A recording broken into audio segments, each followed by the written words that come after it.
Allahumma salli wa sallim ala abdika wa rasulika Sayyidina wa maulana wa habibina wa syafi'ina Muhammad wa ala alihi wa ashabihi ajma'in. Amma ba'd.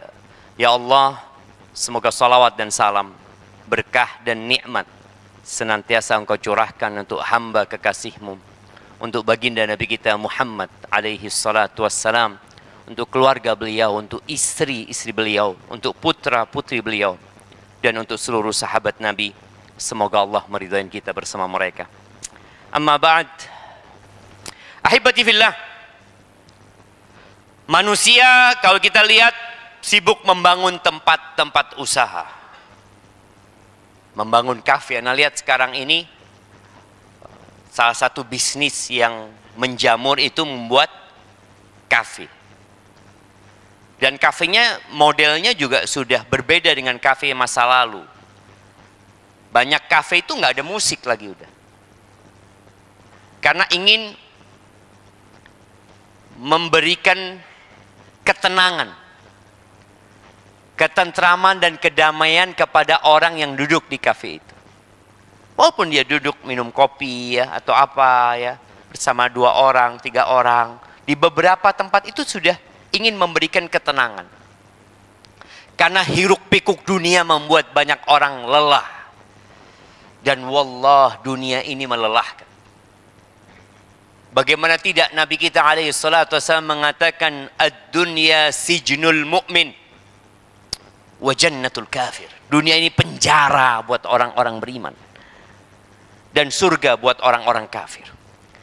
Ahibati fillah, kita lihat juga banyak orang yang membangun pasar-pasar, mal-mal, hotel-hotel, ya tempat-tempat wisata. Tapi yang mengherankan, rumah Allah di tempat itu sangat sederhana sekali. Bahkan di sebagian hotel itu, musolanya itu jauh lebih kecil daripada kamar hotelnya. Bahkan diletakkan di tempat yang tidak menyenangkan. Di pojok, di parkiran, dekat toilet. Padahal itu rumah Allah Azza wa Jalla. Dia bangun rumahnya sendiri. Mewah. Indah. Bersih. Nyaman. Tapi ketika membangun rumah Allah, dia anggap itu sebagai bentuk kerugian dia. Padahal itulah keuntungan dia yang sebenarnya. Nggak ada ceritanya yang membangun rumah makan, Allah akan bangunkan rumah di surga. Nggak ada ceritanya yang membangun hotel mewah, Allah akan bangunkan bagi dia rumah di surga. Tapi man bana lillahi masjidan walau kamafhasi qatah. Barang siapa yang membangunkan buat Allah masjid, untuk Allah ya, lillahi ta'ala dia membangunnya. Walaupun kecil seperti tempat telurnya burung dara pasir. Itu Allah akan bangunkan bagi dia rumah di surga Allah Subhanahu wa taala. Ahibati fillah. Maka siapa saja di antara antum yang punya kelebihan harta, bangunlah rumah Allah. Nggak harus besar. Dan ketika antum membangun rumah Allah, ingat antum sedang membangun rumah antum sendiri. Antum sedang membangun istana antum sendiri. Wal jazaa'u min jinsil amal. Dan balasan sesuai dengan amalan antum. Ketika antum membangun masjid dengan dana 200 juta dan membangun rumah antum dengan dana 3 miliar. Ya, antum akan dapatkan 200 juta tadi. Seperti yang antum keluarkan, antum akan dapatkan. Bahkan Allah lipat gandakan. Dan masjid ini menjadi ikon eksistensi umat Islam. Walaupun kadangkala kita masuk masjid nggak ada yang sholat. Dulu ya, kalau kita membaca sejarah para saudagar Arab yang datang ke negeri kita, mereka menggunakan kapal laut, kemudian mendarat di pesisir sana. Biasanya mereka meminta izin kepada penguasa yang ada untuk membangun masjid. Dan mereka bangun. Maka ada masjid-masjid kuno itu biasanya di daerah pesisir. Karena itu tempat mereka menetap dahulunya. Dan Rasul Sallallahu Alaihi Wasallam ketika hijrah ke kota Madinah, sebelum beliau sampai kota Madinah selama 13 tahun, beliau nggak bisa bangun masjid. Nggak punya umat Islam itu yang namanya Islamic Center. Jadi masjid itu dulu Islamic Center. Nggak punya.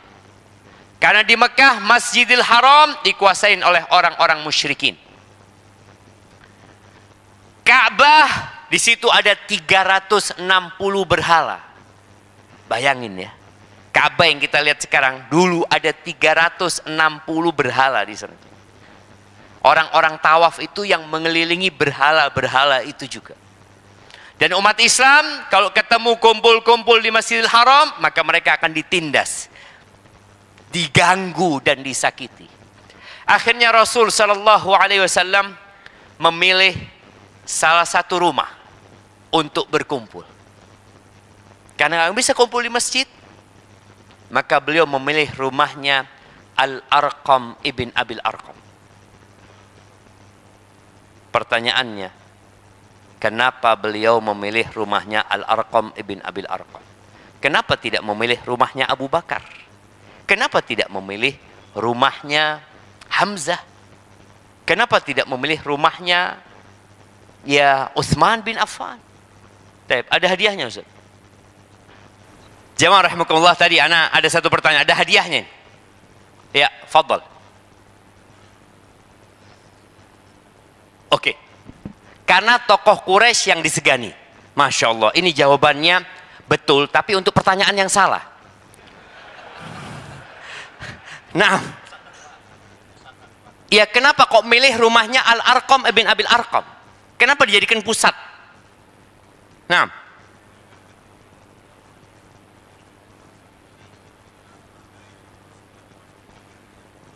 Masya Allah, barakallahu fikum. Ya, kasih hadiahnya buat dia.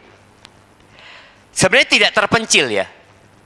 Nah, sebenarnya rumah itu tidak terpencil. Letaknya rumahnya Al-Arqam ibn Abil Arqam. Kenapa anak ingin menyampaikan hal ini? Karena banyak di antara kita yang bangun masjid, yang bangun sekolahan, tempatnya tidak strategis. Kenapa dia bangun di situ? Ya orangnya wakaf di situ, Ustaz. Kita mengikuti wakafnya orang, bukan kita memilih.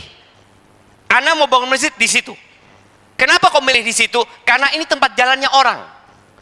Harapan kita mereka yang melakukan perjalanan ya, mereka bisa sholat di tempat kita. Kenapa milih itu? Kita ada lahan parkir yang luas, supaya tadi nggak ganggu toko material. Kan memang sudah dipikirkan.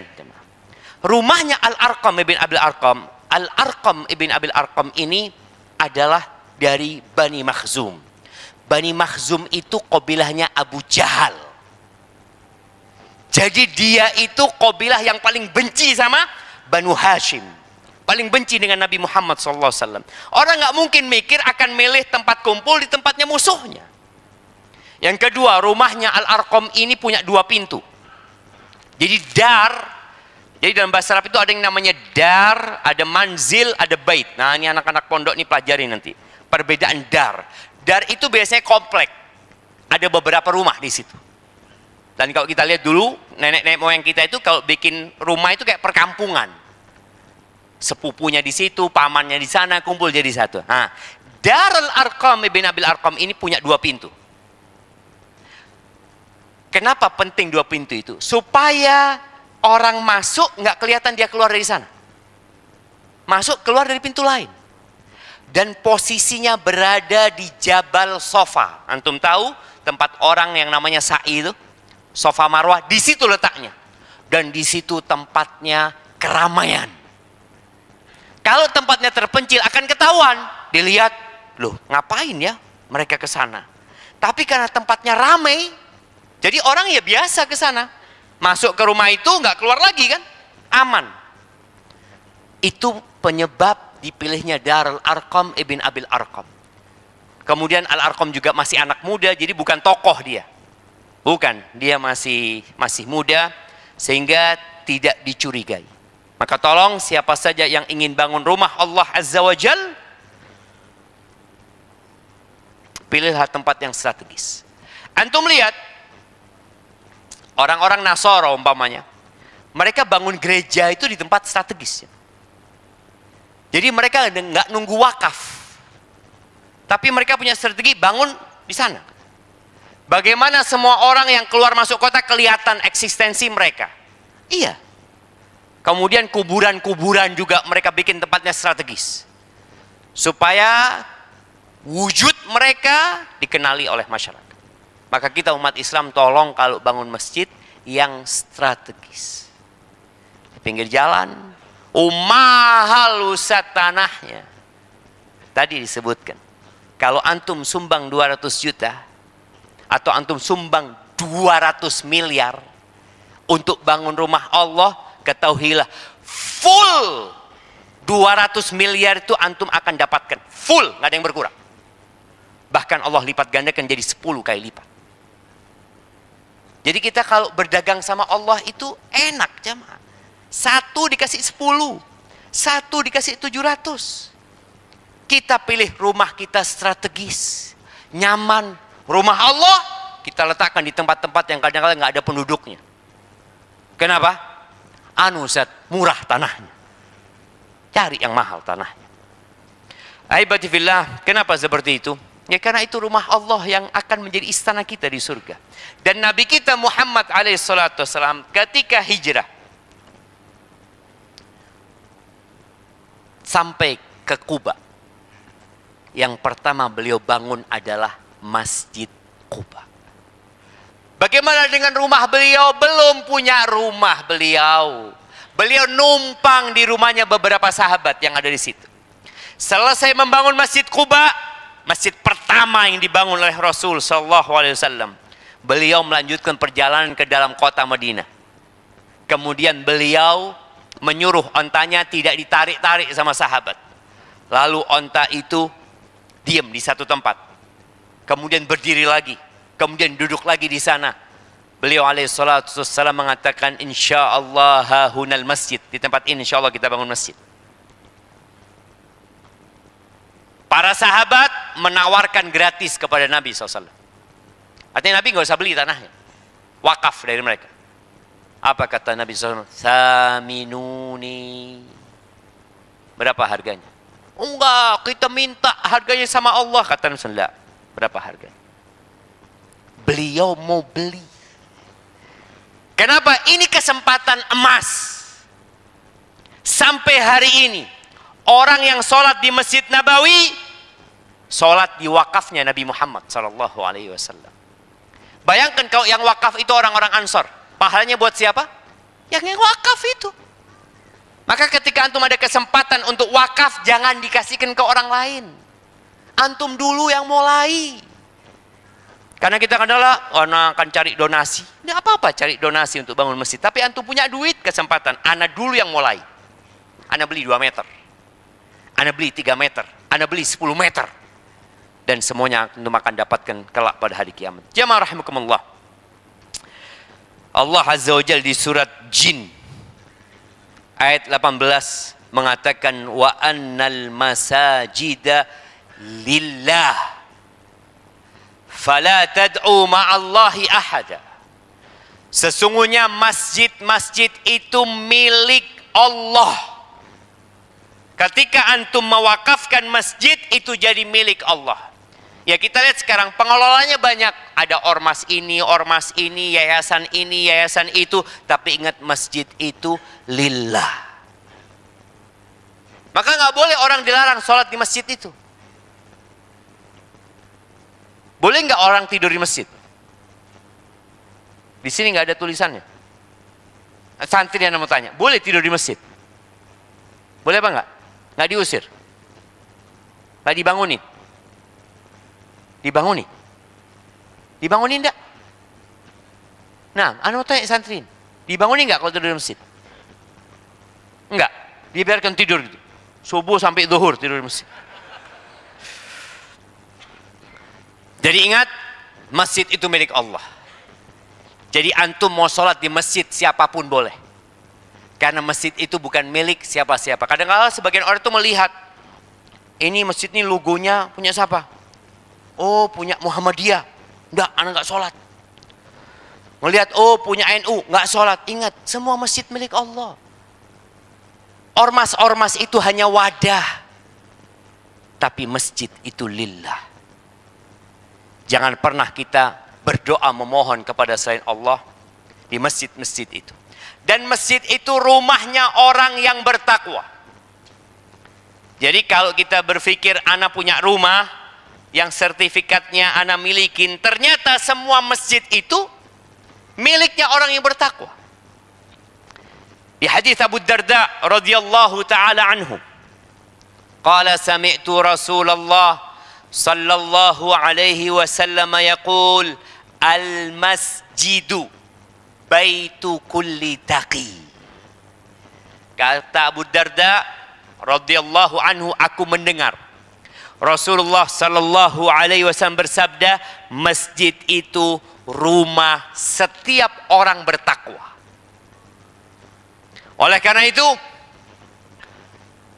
ketika Nabi alaihi salatu wasallam menjelaskan ada 7 golongan yang akan mendapatkan naungan dari Allah pada hari tidak ada naungan kecuali naungan Allah Azza wa Jalla. Siapa yang mau menyebutkan 7 golongan itu? Nah, fadhal. Iya. Orang yang hatinya itu, mic-nya diambil. Pertama, orang yang terpaut hatinya ke masjid. Nah. Yang kedua, 2 orang yang bertemu karena Allah, karena Allah. Ketiga, orang yang bangun tengah malam mengucurkan air mata meminta ampun. Kemudian orang yang bersedekah tanpa diketahui orang. Nah, orang yang bersedekah dengan tangan kanannya, ya, yang tangan kirinya nggak tahu. Ya. Terus 4 sudah. Udah 4. Terus yang kelima, pemimpin yang adil. Pemimpin yang adil. Yang keenam,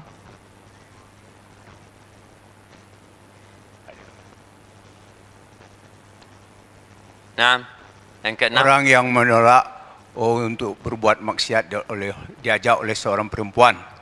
Ini penting nih. Seorang laki-laki yang diajak berzina di oleh wanita ditolak. Yang cantik. Tunggu dulu. Betul. Karena hadisnya jelas ya, Mak. Dzatu mansibin wa jamal. Dia cantik dan bangsawan. Kalau yang ngajak berzina jelek, nggak masuk dalam hadis ini. Dia nolak boleh jadi karena kurang cantik. Ini dzati mansib wa jamal. Kemudian dia mengatakan aku takut kepada Allah. Baik, satu lagi.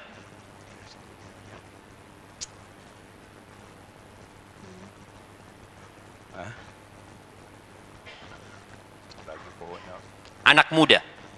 Oh, anak muda yang tekun beribadah. Masya Allah, barakallahu fikum. Kasih hadiahnya.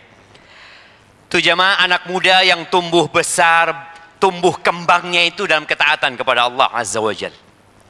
Itu akan dapat naungannya. Kalau orang sepuh sudah rajin ke masjid, ya biasa aja Ustaz. Udah memang mau mati dia Ustaz. Wajar dia mendekatkan diri kepada Allah. Memang kalau anak muda spesial. Beda. Beda coba. Salah satu dari 7 golongan itu adalah warajulun qalbuhu mu'allaqun bil masajid. Seorang laki-laki yang hatinya bergantung di masjid. Bayangin ya, hatinya itu bergantung. Antum lihat lampu di atas nih, kayak gini. Tubuhnya di pasar, tubuhnya di lapangan bola, tubuhnya mungkin sedang berlari, tubuhnya sedang naik sepeda, tapi jantungnya ada di mana? Di rumah Allah Azza wa Jalla. Ketika panggilan hayya 'alas shalah, jantungnya itu terus bergetar jemaah. Mau kemana engkau? Aku mau menuju ke jantungku. Maka masjid itu rumahnya orang yang bertakwa kepada Allah Azza wa Jalla. Maka jangan jauh dari masjid. Tadi anak ngomong masalah tidur di masjid. Di Masjid Nabawi. Dan kalau bangun masjid itu yang luas, yang kokoh, tapi nggak usah mewah. Karena mahal itu disebabkan kemewahan.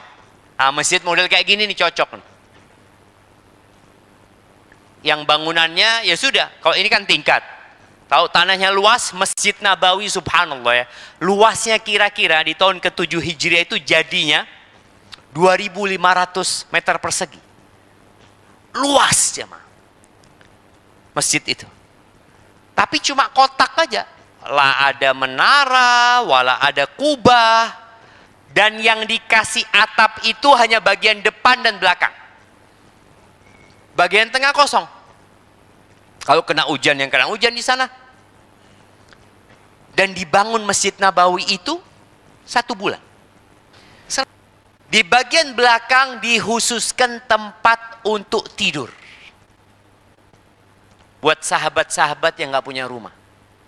Dan konsep ini Ana lihat di beberapa masjid sudah mulai diikuti. Jadi mereka bangun masjid, di bagian belakang itu disediakan tempat buat orang istirahat. Bahkan dikasih bantal jemaah. Dikasih bantal. Nanti orang itu kalau mau mandi dikasih handuk. Dikasih peralatan mandi. Masya Allah alaih. Jadi masjid ini menjadi pusat kegiatan umat Islam. Kada kajian mereka duduk dan mendengarkan kajian. Ada 80 sahabat kira-kira yang hidup di masjid karena nggak punya rumah. Bagaimana mereka makan? Ya dari pemberian para sahabat yang lain. Di situ ada keranjang-keranjang kurma. Jadi sahabat yang habis panen kurma, mereka taruh di sana untuk dinikmatin oleh mereka yang nggak punya rumah itu. Ali bin Abi Thalib radhiyallahu anhu, menantunya Rasulullah SAW. Rumahnya Ali tinggal di rumahnya Fatimah ya, bertetanggaan sama masjid. Berdempetan dengan rumah Nabi Muhammad SAW. Suatu hari Nabi SAW datang ke rumahnya Ali. Ya di waktu duha sebelum zuhur ya. Biasanya Ali itu tidur. Radhiyallahu anhu, tapi waktu itu nggak ada. Nggak sedang tidur. Maka Nabi SAW bertanya, Aina ibnu ammiki? Di mana anak pamanmu? Kok lagi nggak di rumah gitu loh. Kata Fatimah radhiyallahu anha, ghadabani anifan falam yaqil indi. Ya dia marah sama aku tadi. Kemudian dia nggak tidur siang di sini. Nah ini penting nih buat yang sudah berumah tangga. Dan penting juga buat emak-emak ya, buat para istri. Suami itu kalau marah, ketika dia milih untuk pergi, itu suami yang baik. Kenapa? Dia butuh waktu untuk berpikir. Dia butuh waktu untuk menenangkan diri. Kadang-kala perempuan itu kalau lagi ribut sama suaminya, nggak ingin ditinggal sama suaminya. Suaminya pergi mengatakan, bang kemana? Selesaikan dulu. Apanya yang mau diselesaikan gitu loh. Jadi perempuan dengan perasaannya ingin masalah itu langsung selesai, kelar, cerai atau lanjut gitu. Kadang-kala dia gitu. Enggak, laki-laki enggak. Laki-laki kalau lagi marah ada masalah udah dia pergi. Maka tolong bagi wanita ketika suaminya pergi, biarkan dia pergi. Dia sedang butuh waktu untuk merenung, untuk berpikir. Boleh jadi dia memang salah gitu loh. Tapi nggak usah dipaksa untuk minta maaf waktu itu. Biar dia berpikir. Dan bagi bapak-bapak yang sedang marah sama istrinya, ribut sama rumah, sama keluarganya, tolong datang ke masjid. Mau tidur di masjid. Siap Ustaz. Sampai masjid disuruh pulang. Karena dilarang tidur di masjid. Nah ini masjidnya ini yang perlu mungkin buat teman-teman yang ada link ke Dewan Masjid Indonesia untuk memberikan tadi arahan-arahan agar masjid itu kalau memang mereka tidak ingin dijadikan tempat tidur, ya disediakan tempat tidur khusus buat orang-orang itu yang kecapean, yang lelah. Oke, jangan di bagian ini karena bagian ini akan ditutup umpamanya. Ya sudah dikasih bagian mereka bisa istirahat. Nabi SAW tahu menantunya nggak ada, dia kirim orang, tolong cari, menantuku ada di mana ini? Suami anakku ada di mana? Ini mertua yang baik. Bukan dia mau intervensi kepada rumah tangga anaknya, enggak. Tapi dia ingin mendamaikan rumah tangga anak ketika terjadi keributan. Ketika nggak diribut, ya udah nggak usah diurusin. Mereka baik-baik saja. Akhirnya dikasih tahu bahwa Ali bin Abi Thalib sedang tidur di masjid. Dan Masjid Nabawi nggak pakai karpet, jemaah. Nggak ada karpetnya, nggak ada ubinnya, pakainya ya pasir itu. Oleh karena itu mereka kalau sholat kemudian turun hujan, ketika sujud biasanya akan nempel tanah di jidat mereka, di kening mereka. Ali tidur dalam kondisi selendangnya terjatuh, sehingga punggungnya Ali ini penuh dengan pasir, penuh dengan tanah. Sama Nabi SAW diusap itu tanah sambil mengatakan, "Qum Aba Turab, qum Aba Turab." Bangun wahai bapaknya debu, kata Nabi SAW. Tuh, orang bertakwa ketika ada masalah, kemana dia lari? Ke tempat jantungnya bergantung, ke rumah Allah. Sebagian orang sekarang ketika ada masalah, kemana dia pergi? Tempat karaoke. Antum lihat, orang yang tempat karaoke itu biasanya orang yang sedang punya masalah, dia ingin melampiaskan masalahnya, maka dikasih mic, ditaruh di satu ruangan, suruh nyanyi, suruh apa, dia pikir dengan itu selesai masalahnya. Lah, nggak selesai masalah. Kedamaian itu di rumah Allah, ketentraman itu ada di sini. Di tempat itu mungkin engkau lupa sesaat dengan masalahmu, tapi masalahmu tidak selesai. Ahibati fillah, kenapa kita nggak boleh menjauh dari rumah Allah? Tempat yang paling dicintai Allah itu masjid. Dan tempat yang paling dibenci sama Allah itu apa? Pasar. Maka jangan pernah melakukan transaksi di masjid. Karena sekarang pasarnya ada di handphone. Orang kadang-kadang mengatakan, saya iktikaf, alhamdulillah Ustaz, full 10 hari. Tapi tetap transaksi, beli baju, beli apa buat lebaran. Nggak boleh di rumah Allah Azza wa Jalla transaksi. Nabi SAW mengatakan, ahabbul bilad ilallahi masajiduha. Tempat yang paling dicintai Allah di negeri-negeri ini adalah masjid-masjid. Wa abghadul biqa ilallahi aswaquha. Dan tempat yang paling dibenci sama Allah itu pasarnya. Hadis riwayat Muslim. Maka hendaklah kita berusaha untuk lebih sering ke masjid daripada ke pasar. Loh, bagaimana dengan wanita? Wanita itu kan lebih baik sholatnya di rumah, betul. Tapi nggak boleh dilarang loh bapak-bapak. Kalau istrinya mau ke masjid, nggak boleh dilarang. Nabi SAW mengatakan, la tamna'u ima Allah masajidallah. Jangan kalian larang tuh budak-budak perempuan Allah untuk datang ke rumah-rumah Allah. Dan rumah mereka lebih baik untuk sholat daripada mereka datang ke masjid. Sebagian laki-laki ketika istrinya mau sholat subuh ke masjid, dikeluarkan hadis sama dia. Dek, engkau tahu wanita itu lebih utama sholat di rumah. Ini itu. Betul, dia tahu. Tapi kadang-kadang dia jenuh. Masya Allah. Iya. Mau sholat subuh. Kadang-kadang perempuan ini terus terang, dia jenuh di rumah. Perempuan itu juga butuh healing. Alhamdulillah nggak minta healing ke pantai dia. Dia minta ke masjid. Boleh nggak? Loh boleh. Boleh. Kadang-kadang laki-laki ini Masya Allah karena baru ngaji. Sholat di rumah.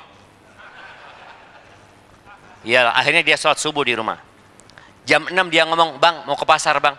Oh, fadl. Loh, ke masjid nggak boleh, ke pasar tafadhol. Padahal tempat yang paling dibenci sama Allah itu pasar, gitu jemaah. Maka tolong perbolehkan, nggak boleh dilarang. Haibati fillah. Orang yang suka memakmurkan masjid.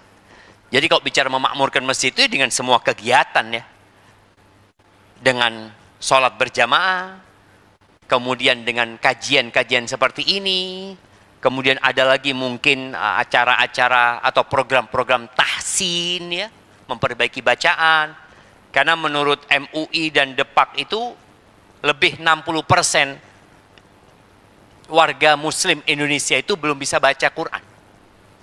Maka bikin program tersebut untuk memakmurkan masjid. Jadi siapa saja yang tinggal di masyarakat, tolong usulkan kepada pihak takmirnya. Sampaikan, Bapak, masjid kita ini ternyata hanya untuk sholat 5 waktu gitu loh. Bagaimana kalau kita makmurkan dengan kegiatan lainnya? Paling tidak acara tahsin baca Quran. Buat yang sepuh-sepuh. Dan biasanya yang lebih semangat baca Quran itu, yang sepuh-sepuh nih, bapak-bapak apa ibu-ibu? Nah, ibu-ibu. Kalau bapak-bapak merasa sudah insya Allah masuk surga, Ustaz. Emak-emak ini kan banyak di neraka, dia harus baca Quran loh. Boleh jadi dia masuk surga lebih dulu daripada kita aja. Maka tolong tadi, memakmurkan masjid dengan banyak kegiatan. Di dalam hadis yang diriwayatkan oleh Abu Nuaim dalam kitabnya Hilyatul Awliya dan disahihkan oleh Syekh Albani rahimahullah ta'ala, bahwa Nabi alaihi salatu wasallam bersabda, Innallaha la yunadi yaumal qiyamah. Kelak pada hari kiamat, Allah itu akan menyeru, memanggil. Allah mengatakan, Aina jirani? Aina jirani? Kata Allah, mana tetangga-tetanggaku? Mana tetangga-tetanggaku? Fataqulul malaikah, para malaikat berkata, Rabbana, Rabbana, waman yambaghi an yujawiraka. Wahai Rabb kami, siapakah yang pantas bertetanggaan dengan engkau? Siapa? Fayaqul, aina ummarul masajid? Mana orang-orang yang suka memakmurkan masjid?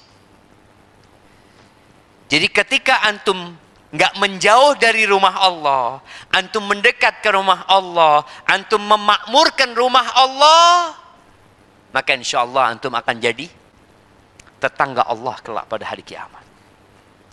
Terkadang susunan ketakmiran disusun. Ya, struktur ketakmiran disusun. Sekarang namanya DKM ya. DKM, Dewan Kemakmuran Masjid. Pembinanya fulan, ketuanya fulan, ya macam-macam. Kadang-kala mereka nggak pernah ke masjid. Naam jemaah. Yang ke masjid siapa? Marbotnya. Marbot. Marbot itu bahasa Arab. Siapa yang tahu artinya? Anak kasih hadiah. Nah, apa artinya marbot? Orang yang terikat, kasih hadiahnya.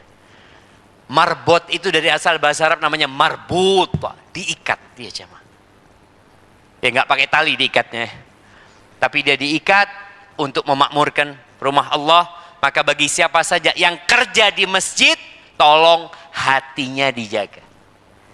Karena jangan sampai dia kerja di masjid hanya untuk mendapatkan uang. Tapi kalau dalam hati dia membersihkan masjid dengan harapan nanti bertetanggaan sama Allah Azza wa Jalla. Ahibati fillah, tolok ukur orang itu baik atau tidak, itu bukan sekarang. Nih kalau kita lihat semua yang ada di masjid seakan-akan orang baik semua kan. Masya Allah, lihat ini kayaknya orang soleh, lihat sana orang soleh. Standar orang baik itu nanti kalau mati. Walaupun proses penting. Di antara proses agar orang itu mati husnul khotimah adalah tidak menjauh dari masjid. Memakmurkan masjid. Abdullah bin Mas'ud radhiyallahu ta'ala anhu, sebagaimana diriwayatkan Imam Muslim, dia pernah mengatakan, man sarrahu an yalqallaha ghadan musliman, barang siapa yang ingin besok berjumpa dengan Allah dalam kondisi muslim, pesan Allah, wala tamutunna illa wa antum muslimun. Loh gimana kita supaya mati muslim? Beliau mengatakan, fal yuhafid ala haula'is salawat haitsu yunada bihin. Maka kalau engkau ingin berjumpa sama Allah dalam kondisi muslim, hendaklah orang itu menjaga, memelihara solat di tempat dikumandangkannya adzan. Kadang-kadang kan ada orang yang penting solat berjamaah, gitu. Walaupun di rumah. Beliau mengatakan hendaklah dia menjaga solat di tempat dikumandangkannya adzan. Fa innallaha syara'a li nabiyikum sunanal huda sallallahu alaihi wasallam. Sesungguhnya Allah telah mensyariatkan untuk nabi kalian jalan-jalan petunjuk. Ada disyariatkan buat Nabi alaihi wasallam jalan-jalan petunjuk. Artinya kalau kita melewatin jalan itu insya Allah dapat petunjuk. Kita kan sering mengatakan anak ini belum dapat petunjuk Ustaz ya. Kadangkala lagi nongkrong pinggir jalan, suami ini lagi ngopi, makan pisang goreng, istrinya yang ngomong, "Bang, udah adzan bang, nggak ke masjid bang," kata dia. Belum dapat hidayah. Dia ngomong belum dapat hidayah. Itu adzan hayya ala sholah hidayah. Istri mengatakan ayo ke masjid itu hidayah, tapi dia nggak terima. Maka disebutkan sesungguhnya sholat berjamaah di masjid itu wa innahunna min sunanil huda. Jadi petunjuk itu dijemput juga. Engkau datang. Itu termasuk sunnah-sunnah petunjuk. Ahibati fillah, pernah ada seorang ya, sebelum ana selesaikan hadis ini, ada seorang yang gak pernah ke masjid, bahkan gak sholat. Orang ini sudah lama tidak sholat. Akhirnya pihak ketakmiran itu ya prihatin dengan orang tersebut. Mereka berangkat ke rumah orang ini. Ditanya, ayolah ke masjid gitu. Engkau lama udah gak ke masjid. Enggak, aku sudah gak sholat, kata dia. Oh, terus serang dia jamaah. Akhirnya adzan maghrib. Kata dia, ayolah engkau ke masjid. Tapi gak usah sholat sudah. Benar ya? Ngobrol aja. Iya, engkau gak usah sholat, kata dia. Berangkat akhirnya jamaah. Rombongan ini ke masjid. Orang pada komat mereka ke depan, ini duduk di belakang jamaah. Lama dia duduk melihat orang pada sholat, ambil wudu dia jamaah. Sholat dia. Terus habis sholat duduk lagi di belakang. Pihak tamir mengatakan ingat nggak ada yang nyuruh dia sholat. Dia sudah ngomong nggak mau sholat. Sudah ngobrol lagi, tapi ngobrolnya di masjid nih. Jadi para sahabat Nabi radhiyallahu anhu itu kadang-kadang ngobrolnya di masjid. Habis subuh ngobrol, mereka cerita, ketawa-ketawa ya. Kadang-kala mereka makan semangka, lempar-lemparan kulitnya. Itu dilakukan jemaah. Para sahabat Nabi radhiyallahu anhu itu kalau lagi waktunya gurau-gurau. Tapi waktunya serius, perang mereka. Akhirnya adzan isya. Orang-orang siap sholat isya, qomat mereka sholat. Orang ini ikut sholat lagi jam. Selesai isya ngobrol lagi, dia ngomong, aku faham sekarang, kata dia. Faham apa kau, kata dia. Dulu aku berkumpul sama orang-orang yang sulit aku untuk sholat karena mereka nggak sholat. Sekarang aku kumpul sama orang-orang yang sulit bagi aku untuk tidak sholat karena semua sohibnya sholat. Masa dia diam sendirian gitu kan? Ya aku faham, kata dia. Itulah sunnah-sunnah petunjuk. Menjaga sholat di rumah-rumah Allah. Walau annakum shallaitum fi buyutikum.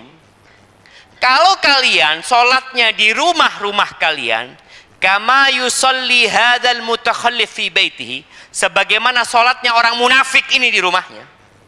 Kalian bukan munafik gitu.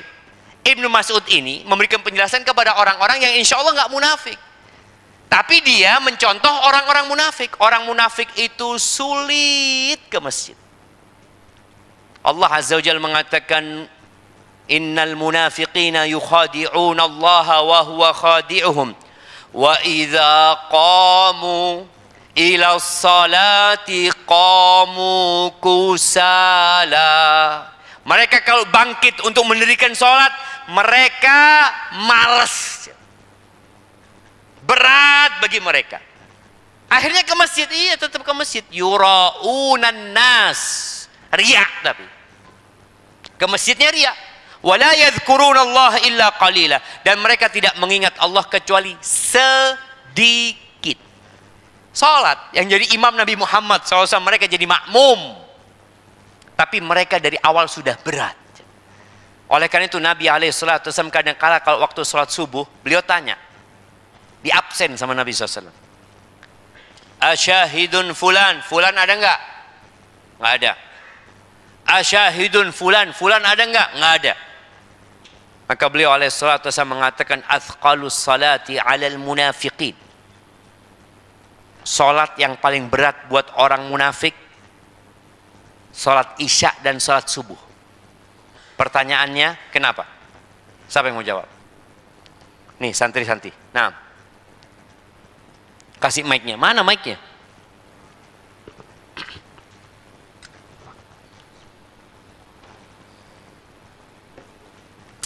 Tafadhol, bismillah. Siapa namanya? Agil. Pakai mic-nya. Siapa namanya? Agil. Agil. Agil. Ardil. Masya Allah. Fadhol Ardil. Dari mana Ardil? Dari pondok. Barakallahu fikum. Nah, silahkan. Kenapa kok salat isya sama subuh itu berat buat orang munafik? Kalau salat subuh biasanya orang-orang pada ngantuk. Kalau salat subuh pada ngantuk, siap. Iya. Nah, ya kalau isya pada tidur. Nggak apa-apa, fadhol. Kalau isya kenapa? Kalau isya biasanya pada males atau gak tidur habis maghribnya. Habis maghribnya, Ustaz. Kasih hadiahnya nggak apa-apa. Barakallahu fikum. Nah, siapa yang mau ngelengkapin? Santri-santri lagi nih. Siapa yang mau ngelengkapin? Sudah bagus tuh. Tuh, kasih belakang. Mic-nya, nah, kirimkan ke belakang. Ya, angkat tangan. Mana yang angkat tangan tadi?